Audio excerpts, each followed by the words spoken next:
Namaskar. Today we continue our series on the enemies of mind. An enemy of mind is that action or thought or behavior which prevents us from realizing our higher natures. And today's enemy is called Moha, or infatuation, or blind attachment. So there are different types of Moha. One type is related to a country. Maybe one country imports food, but the citizen of that country think, oh, my country is so productive, and we even export rice to other countries. Another example of Moha is attachment to time. Oh, you remember the good old days is a common phrase in English. But we forget in the good old days there was more childhood deaths, shorter lifespan, no running water, and so on. That's why actually we enjoy all of the conveniences of today because of geniuses that have offered their realizations or their knowledge to all of humanity. And that's why in our practices every day we give them thanks to those sages or those inventors or those wise people who have made our lives more comfortable or have taught us how to live happily in the world. Another type of attachment is related to an object. I remember I was going to a friend's house, and actually you couldn't even walk into the room because there were things all over the floor. Toys, souvenirs, games, flags, mementos, trinkets, you name it, it was there. She was very attached to all of her things.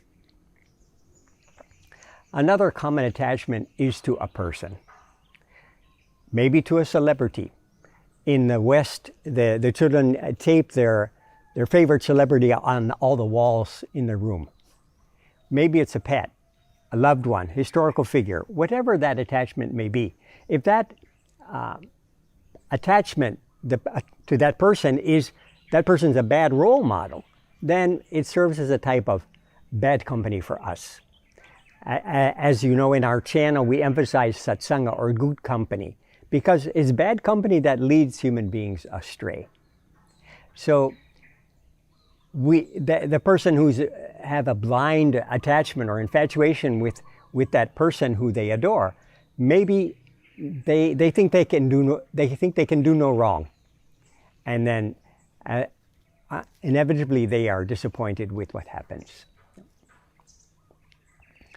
Another type of attachment is related to people are very much attached to wealth or name and fame, and a very common one is attachment to power.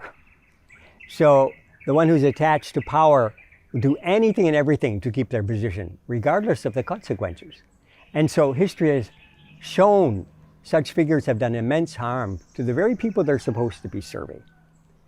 So whatever that blind attachment or that infatuation with, whatever it might be, an object, a person, a country, time, money. There was one, I remember in South Korea. The people were so much, the woman used to carry suitcases of clothing, or perfumes actually, to their home countries. So whatever the attachment may be, how to free ourselves from this enemy? It is to generate indifference toward the object of attachment and channelize that thought, that feeling towards the Supreme Consciousness. Because we know, as we say in our channel, as one thinks, one becomes. That is the secret behind spiritual meditation. In our meditation, our ideation is upon that infinite consciousness.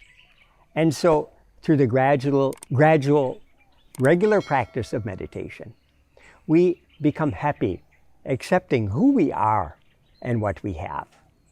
My master always used to encourage us never to compare ourselves with others. We all have a unique gift to give to the world.